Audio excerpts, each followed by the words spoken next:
Olá, mundo dos leigos, olá, mundo da hipnose, olá, mundo! Sejam todos muito bem-vindos novamente ao nosso canal Feedback Positivo.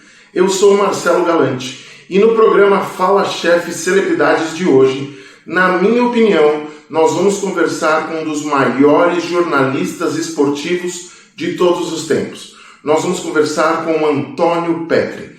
Mas antes da nossa entrevista, nós vamos falar sobre a nossa patrocinadora master, a Mentalize Moda Íntima.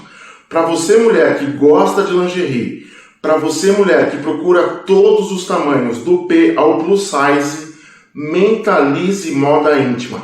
É só conversar com eles pelo Instagram ou pelo WhatsApp que tem aqui do lado. E olha só as novidades que eles mandaram aqui pra gente, pro nosso programa, para poder mostrar para vocês. Olha só, a gente tem aqui, dá uma olhada nesse daqui, olha que chique. Um espartilho lindo, né? É isso? É espartilho? É assim que fala? Tá chique o negócio aqui, hein? Temos aqui, ó, um biquíni plus size. Temos aqui um conjunto de lingerie rosa, bonitão esse aqui, hein? Temos uma camisola vermelha, olha que linda, ó. E temos também um novo modelo de pijama. Esse aqui é o pijama love. Olha o verso aqui, que bonito. Show de bola. Mentalize Moda Íntima. Lembrando para você que é da região de Jundiaí, tá? Eles vão até você. E para todo o Brasil eles estão entregando. Ok? Mentalize Moda Íntima. E bora conversar com o nosso entrevistado de hoje, o nosso grande amigo Antônio Petri. Tudo bom com você, meu amigo? Tudo bem, Galante. Obrigado pelo convite aí. Estou à disposição. Espero que você tenha bastante sucesso nesse projeto. E é bom estar aqui para compartilhar um pouco da minha história, principalmente no esporte, né? Foram pelo menos uns 34 anos de futebol, 37 de carreira e 37 no futebol. Então, estou aí à sua disposição e dos seus ouvintes. História que não falta, né, meu amigo? Então, vamos começar pelo básico. A pergunta clássica aqui do programa é: como tudo começou na sua carreira? Então, resumir 37 anos em poucos minutos é um desafio muito grande, né? Mas, basicamente, eu comecei no rádio, foram 2 anos de rádio, lá nos anos de 1985. Trabalhei apenas em 3 rádios, Rádio Universitária de Guarulhos, que é uma rádio de ondas tropicais, ondas curtas. Depois eu passei pela Super Rádio Tupi, é uma rádio AM, e um pouco na Rádio Imprensa FM, alguns meses apenas, né? Depois já fui para a TV, em 87 para a TV Record. Depois eu fui para a extinta TV Manchete e voltei para a Record, depois voltei para a Manchete, aí eu fui para o SBT, fiquei 6 anos no SBT, no período áureo do SBT no esporte, com audiências recordes. Depois eu fui para Band, né, em 99, aliás. Depois eu passei 2 temporadas, 2 anos na PSN em Miami, o que seria mais ou menos como a Fox e a ESPN faz hoje, né? Uma TV fechada. E aí eu voltei para a Band, fiquei até 2018, né? E hoje eu estou no Canal Rural falando de agronegócio. É um campo completamente diferente, mas que me deu, como profissional, uma motivação que eu confesso já estava perdendo um pouco ao falar de esporte, né? Porque depois de tanto tempo, 6 Copas do Mundo, 4 Olimpíadas, 15 anos de Fórmula Indy, de forma ininterrupta, apesar de ser tudo bacana, acaba sendo muito repetitivo. Então, eu fui enjoando mesmo de falar disso, e agora no agronegócio eu estou aprendendo coisas novas. Isso foi muito importante na minha carreira. A gente vai falar um pouquinho desse agronegócio aí, que é novidade também para muita gente, né? Mas dentro daquilo que você realmente falou, às vezes você está muito tempo num projeto e você acaba não tendo mais o que realizar. Tudo já foi muito, muito fácil, já conheci fulano, beltrano, ciclano, já vivenciei isso, e acaba se tornando um processo bem, bem repetitivo, né? Então, acho que esse projeto do agronegócio está te trazendo um novo vigor, uma nova experiência, situações bem diferentes do dia a dia, né? Eu sempre dou como exemplo o que aconteceu comigo na Fórmula Indy, nas 500 milhas de Indianápolis, que eu cobri durante quase 15 anos seguidos, né? Então, é a maior corrida em termos de espetáculo, né, do automobilismo mundial. É um evento que se alonga ali por quase um mês, né? Então, nos primeiros anos que eu fiz, tudo era muito novo, eu ficava fascinado com aquilo, era muita motivação, né? Depois, no segundo, no terceiro, no quarto, os eventos iam se repetindo, os textos iam sendo os mesmos, só iam mudando os personagens, né? Quem ganhava, quem fazia pole, enfim. Então, chegou um momento em que aquilo também já não me motivava mais, né? Eu tenho muita vontade de voltar ao circuito de Indianápolis para sentar na arquibancada, comer um cachorro-quente, tomar uma cerveja e assistir a corrida. Isso ainda é uma coisa que eu quero fazer, mas não ficar ali no pit, né, correndo para um lado para o outro, quase 2 quilômetros de uma ponta a outra, né? 2 quilômetros exagerando, mas pelo menos 1 quilômetro aí são 33 carros espalhados pelo pit, a gente anda durante 3 horas e meia, 4 horas o tempo todo, quase 4 horas de corrida. Então, isso eu não teria mais motivação para fazer. Eu sei que os jovens, né, me ouvindo falar isso, podem falar, como é que você pode não ter motivação de cobrir uma Copa do Mundo, uma Olimpíada, umas 500 milhas de Indianápolis? Talvez vocês, jovens, que são motivados por esses sonhos, eu dou maior valor, assim, mas quem já fez tanto como eu fiz, um dia vai entender, né, se tiver essa oportunidade, de que realmente tudo acaba tirando um pouco da sua motivação, né? E para mim, eu saí no momento exato, porque talvez se eu não saísse, o esporte me obrigaria a sair.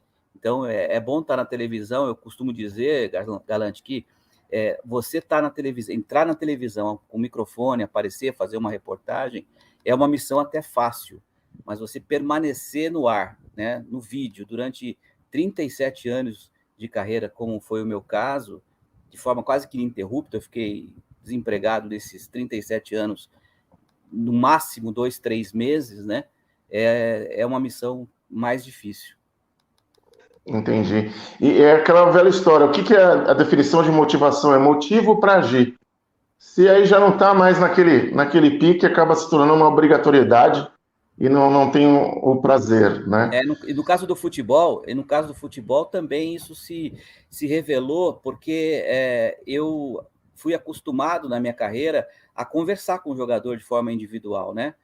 Eu lembro que a gente ia no treino do Corinthians, estava lá o Sócrates, o Casagrande, eles estavam terminando o alongamento, eu entrava no campo, eu falava, Magrão, pô, tô atrasado, me dá uma entrevista, ele parava, a gente gravava lá rapidinho, ou quando você chegava já num treino, no antigo Palestra Itália, por exemplo, eu lembro do técnico Enio Andrade, a gente chegava lá no treino e, Enio, pô, cheguei atrasado, você não consegue pegar o Edu Manga para mim? Aí, o Edu estava correndo lá, ele saía, né? Aí vinha dar entrevista para mim, mas por que, né, a gente tinha essa facilidade? Primeiro, porque eram poucas emissoras que abordavam os clubes, né? Eram apenas as TVs abertas, não tinha TV a cabo, não tinha internet, não tinha site, não tinha nada. E os jogadores usavam aqueles bonés de patrocínio, e quando eles apareciam na TV com aqueles bonés de patrocínio, para eles era uma glória, né? Financeiramente era muito importante. Então havia um interesse muito grande deles em aparecer na televisão, e eles assim facilitavam a nossa vida. A partir dos anos 90, quando surgiram as assessorias, né, até em função do aumento do número de pessoas que cobriam os clubes, foi natural que houvesse essa organização, essa dificuldade um pouco maior. Então, como eu fui acostumado no padrão antigo, eu tive um pouco de dificuldade para me adaptar a essas restrições, com matérias padronizadas, que você via a mesma matéria na Globo, na Bandeirantes, né, o mesmo jogador falando a mesma frase. Então, aquilo também me desmotivou um pouco, e aí, primeiro eu passei para o jornalismo, né, em 2014 eu saí do esporte e fui para o jornalismo, trabalhei 4 anos no Jornal da Band, na editoria geral, com o Boechat, e agora no agronegócio. Grande Boechat, uma perda assim imensurável para o jornalismo, né? Sim, sem dúvida. O Boechat era um cara que conseguia falar com facilidade, com naturalidade, né? E é lamentável, né? Ter perdido a vida no momento talvez mais produtivo da sua carreira, no auge da sua carreira, e também da sua felicidade pessoal, né? Porque o Boechat, quem acompanhou a carreira dele, sabe que ele passou momentos difíceis financeiramente, também enfim, da vida particular, tal, e na Band ele estava encontrando, né, no lado particular, pessoal da vida dele, muito feliz com as filhas novas, né, financeiramente muito bem remunerado e merecidamente, né, Verdade. e perdeu a vida exatamente no momento mais no auge da carreira. E foi um sujeito que a gente aprendeu muito lá durante o convívio na Band. Meu amigo, pegando um gancho aí da tua trajetória de futebol, Olimpíada e Fórmula 1, queria que você pensasse aí 3 momentos de bastidores que foram assim muito importantes para sua vida pessoal, para sua carreira, da seleção, das Olimpíadas e da Fórmula Indy. Algo assim que de repente ninguém sabe e a gente vai colocar aqui no programa. Bom, eu cobri 6 Copas do Mundo, né? A primeira foi em 90, na Itália, e eu estava lá no estádio de Turim, quando o Brasil foi eliminado pela Argentina, com aquele gol do Canidia, e eu com a minha câmera de VHS que eu tinha, né? E, inclusive, isso é uma coisa interessante que eu tenho aqui em casa ainda, cara. Tinha centenas de fitas VHS de momentos assim que eu mesmo gravava pessoalmente nessas coberturas, nessas viagens, né? E eu vou tentar agora, a partir de agora, reunir algumas histórias dessas para poder compartilhar, né? Porque são histórias interessantes, né?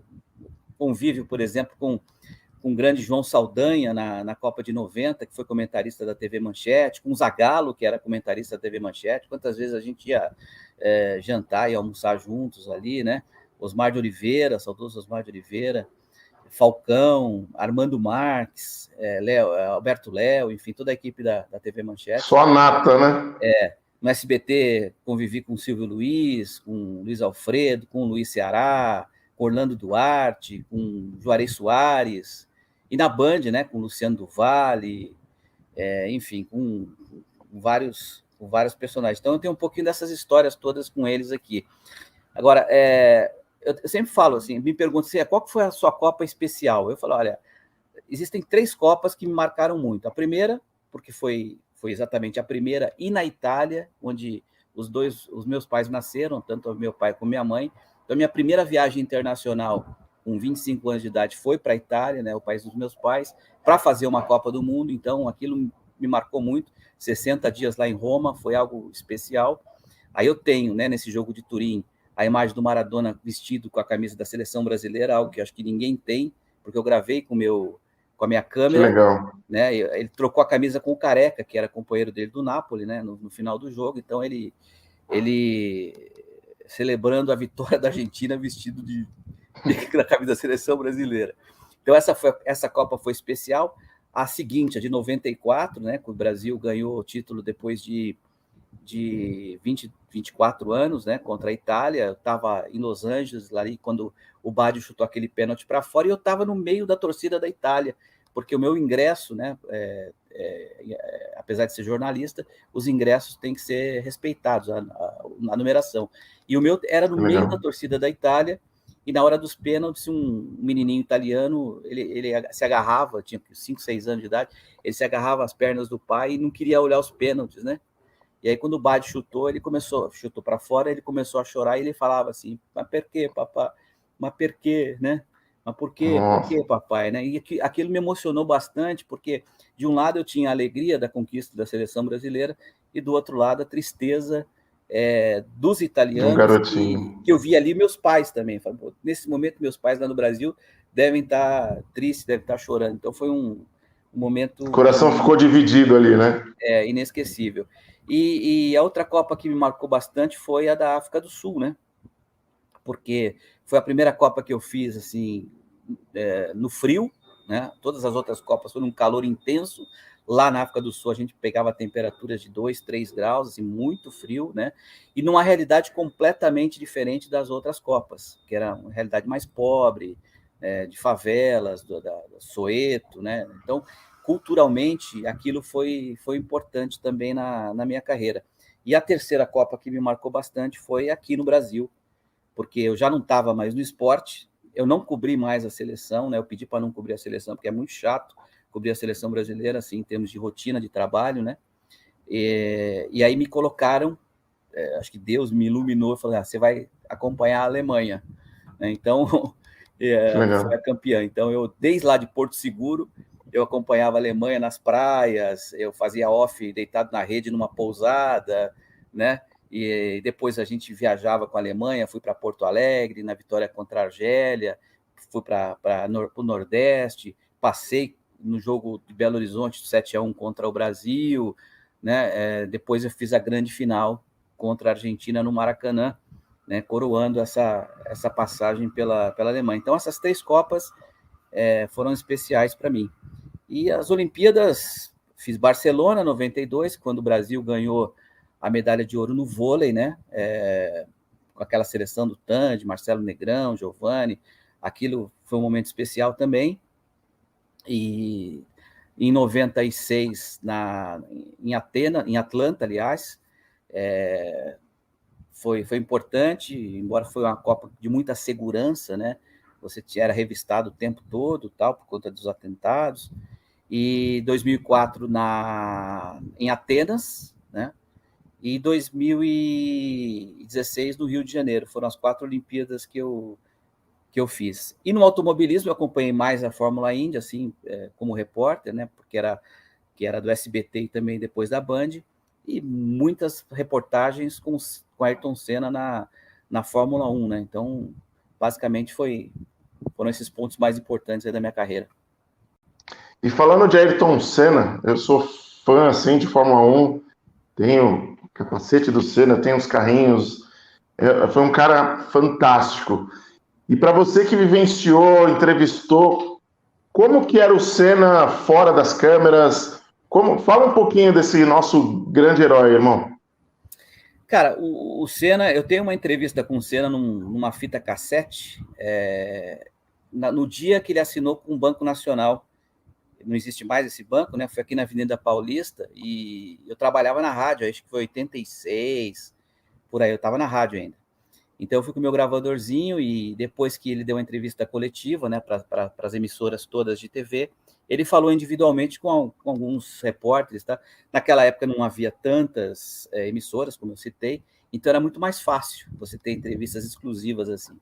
Então a entrevista de 20 minutos, eu com meu radinho assim, com meu gravador, ele encostado numa coluna, e depois da entrevista ele me deu inclusive o boné do Banco Nacional. Naquela época eu não dava muita importância, né? E até hoje, assim, às vezes eu ganho boné, por exemplo, eu ganhei boné do Hélio Castro Neves, do Tony Canaan, quando eles eram ainda da Fórmula Indy Lights, né? Então, e hoje são grandes nomes do automobilismo, são até amigos, né? Então, eu acabei dando meu boné para um primo meu, ele até hoje ele guarda aquele boné lá num cofre, né? de recordação. Mas o Senna era, assim, desde sempre, foi sempre um obstinado pela vitória, né? Pela competição. Eu lembro quando ele, no treino, por exemplo, que ele chegava em segundo lugar, ele ficava irritadíssimo, né? Então, ele sempre foi muito competitivo e muito competente. E quando ele não ganhava, era uma pessoa também difícil de entrevistar. A rotina, ele saía da Europa, ele tinha um jatinho particular, ele saía da Europa, o jatinho não tinha autonomia para vir direto para São Paulo, então ele parava em Recife, abastecia, depois, ao invés de descer em Cumbica, ele descia aqui em Congonhas, né, que era mais próximo e tal. E aí, em Congonhas, eles faziam uma sala de imprensa ali, para a gente poder fazer as entrevistas. E quando ele perdia a corrida, por exemplo, quando o Nakajima bateu nele lá e tirou a chance dele ganhar uma prova, ele era muito difícil de entrevistar, mas muita saudade, assim, né? Quando ele morreu, eu estava assistindo a corrida em casa aqui, em casa não, na casa de um primo, né? Aí bateu, a gente não é possível, né? Não vai acontecer nada, né? Eu acho que todo mundo se lembra daquele momento onde estava, né? Aí Exatamente. toca o telefone e era o meu chefe, o editor-chefe do jornal do TJ Brasil, que era o jornal que o Boris Casoy apresentava no SBT. E eu era repórter do SBT nessa época, né? Em 94. E aí o chefe falou assim, Petri, arruma aí um paletó, vai para o aeroporto que você vai para Bolonha, né? Vai para Imola, né? E eu falei, só que meu passaporte está aí. Naquela época o SBT ficava na Vila Guilherme, Uhum. e o passaporte estava dentro de um cofre, porque a direção, o RH do SBT estava preparando a documentação para a Copa do Mundo. Então, meu passaporte está lá. Falei, não, tudo bem, a gente vai abrir esse cofre, você vem para cá e você vai para Bolonha. Eu arrumei o paletó, peguei um táxi e fui lá para Vila Guilherme. Quando eu cheguei lá para pegar meu passaporte, o chefe falou, não tem condição, porque o passaporte está fechado, e a gente mandou o Celso Teixeira, que era outro repórter, colega nosso, né? Que foi para fazer a cobertura do Senna. E o Senna tinha acabado de morrer naquele momento que eu cheguei no SBT. Eu tive que dar notícia no plantão do SBT. O SBT era tipo programa Silvio Santos, né? Quer dizer, é tudo gravado, e eu entrei no intervalo do Silvio Santos, aquela vinheta e só a minha voz. E aí minha voz embargada, quase não consegui falar, eu escrevi um texto rápido, assim. Eu tenho esse texto até hoje escrito à mão, todo mal escrito, assim, para dar morte no SBT do Ayrton Senna. E no velório foi uma coisa, assim, inesquecível, né? Aqui na Assembleia Legislativa do Ibirapuera. Eu fui. Você foi? Fui. Foi muita gente chorando, foi uma coisa, assim, muito, muito triste.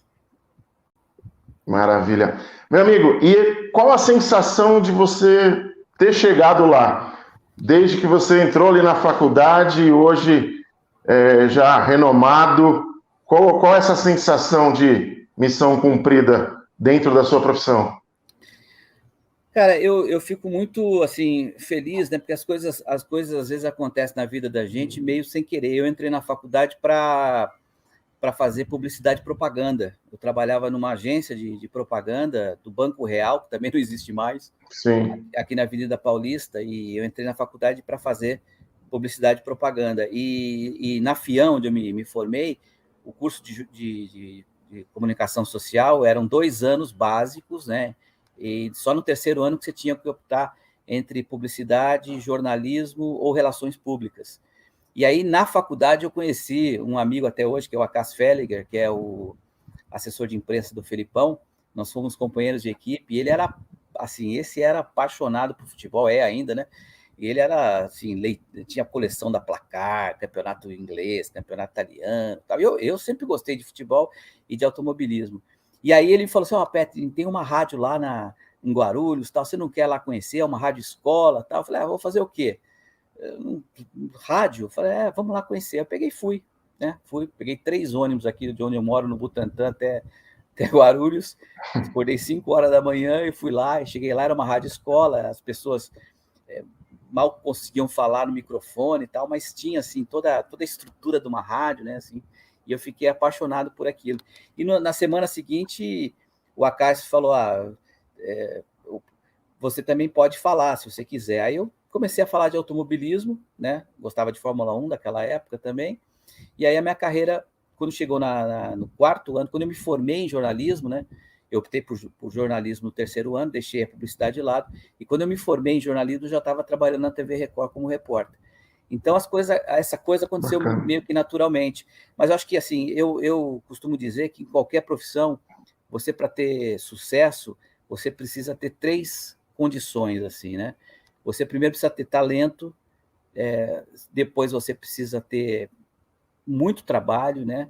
Porque não foi fácil perder domingos, ficar longe da família, né? E a outra coisa é ter oportunidade, porque se você não tiver oportunidade como eu tive na minha carreira, você às vezes passa despercebido. Isso vale para médico, vale para advogado, vale para engenheiro, né? Eu acho que essas 3 coisas, o talento, o trabalho e a oportunidade. Muito bom, maravilha. E para a gente encerrar, terceira pergunta clássica do programa, e eu já vou emendar uma outra, né? A pergunta é: se você não fosse jornalista, o que você seria? E aproveitando o gancho aí, falar um pouquinho desse novo projeto aí do agronegócio. Bom, se eu não fosse jornalista, provavelmente eu seria alguma coisa ligada a esporte. De repente, professor de educação física. Eu gosto muito de... quando tem assim, escolher um time, eu sou o primeiro a tirar para o ímpar, fazer o esquema tático, sabe? Desde pequeno eu tinha trabalhar com criança, no sentido de desenvolver atividades esportivas, assim, montar times, né? Organizar campeonatos. Eu fazia campeonato de botão em casa, então alguma coisa ligada ao futebol. A sua segunda pergunta foi em relação ao agronegócio. Ao agronegócio. Como que você está vivenciando? Conta um pouquinho mais sobre esse novo caminho que você está seguindo. Então, como eu disse, o agro me atraiu por conta da novidade, né? Eu fui conhecer um pé de soja, que hoje é a principal commodity brasileira aos 53 anos, 54 anos, né? Não sabia o que era soja. E aí eu fui descobrindo que o agronegócio hoje o principal setor da economia brasileira, né? Ontem mesmo eu fiz uma matéria mostrando que a balança comercial brasileira só está positiva hoje, né? A balança comercial é a diferença entre as exportações e as importações. E é muito importante um país ter um saldo, um superávit, né, da balança comercial, porque é divisa entrando aqui no Brasil. Então, hoje, o saldo da balança comercial brasileira só é positivo por causa do agronegócio. O agronegócio hoje representa quase metade de tudo que é exportado do Brasil, né? Então, essas divisas que vêm para cá, a economia brasileira hoje, que está numa situação ruim ainda, só não está pior por causa do agronegócio. Esse é um ponto importante que eu já descobri no agronegócio, né? Não é algo irrelevante, pelo contrário, é muito importante na geração de empregos, onde o agro chega, desenvolve uma comunidade, um município, trazendo renda, serviços, comércio, né? Então, a gente tem muito a crescer, porque o Brasil tem essa função, essa responsabilidade de produzir alimentos para o mundo. E um outro ponto também, isso é muito importante, Marcelo, que eu quero trabalhar a partir de agora, né? É mostrar ao mundo que o Brasil é um país sustentável, que os produtores brasileiros preservam o meio ambiente, que esse discurso, essa narrativa de que os produtores querem acabar com o meio ambiente, querem acabar com a floresta amazônica, querem acabar com os recursos hídricos, tudo isso é uma falácia, né? É uma narrativa imposta por um mercado que, às vezes, tem interesses econômicos. Eu acho que o Brasil tem que combater o desmatamento ilegal, né? Aqueles que não preservam o meio ambiente, mas o produtor rural, né, aquele que tem a terra, que é dono da terra, ele sim, ele preserva, porque, obviamente, ele precisa dessa sustentabilidade até para conseguir mais produtividade. Então, tudo isso me motivou, né? E eu, hoje, aos 56 anos de vida e 37, vou completar esse ano de carreira, essa motivação do agronegócio é muito importante para mim nesse momento. Perfeito. Maravilha, meu amigo. Petrin, suas considerações finais, deixa suas redes sociais, algum contato, de repente, o pessoal queira ter contigo, e eu já vou deixando de bandeja aqui a palavra gratidão. Obrigado por ter aceito o convite, foi uma entrevista curta, porém muito positiva, de verdade, gratidão. Eu que agradeço o convite, espero que você tenha muito sucesso aí nesse novo projeto, né? E quero também reiterar que eu vou tentar me organizar aqui para poder ilustrar com imagens, né, com fotos, um pouco dessas histórias que eu contei, porque eu acho que também faz parte da minha missão. A gente sempre tem que caminhar para frente, né? Mas a gente não pode esquecer o que aconteceu com a gente daqui para trás. A gente é o que a gente foi, né? Essa é uma frase que eu gosto bastante. E eu acho que também faz parte da minha missão passar para esses jovens que querem ser jornalistas, que querem seguir jornalistas, o quanto é importante essa missão, né, e quanto ela tem que ser exercida de forma digna, né? Eu acho que essas histórias que eu acumulei durante a minha vida podem ajudar nisso. Então, meu Instagram é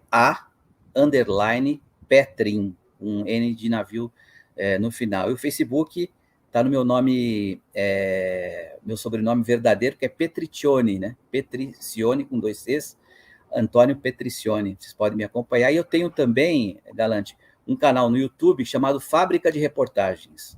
Fábrica de Reportagens. É nesse canal que eu pretendo, a partir de agora, em breve, pelo menos, mostrar um pouco dessas histórias que eu acabei de citar aqui, dessas Copas do Mundo, das Olimpíadas, e um pouco da minha história profissional. Maravilha. Obrigado. Mais uma vez, muito obrigado e até uma próxima, meu amigo. Fica com Deus e boa semana. Valeu, um abraço. Tchau. Tchau, tchau.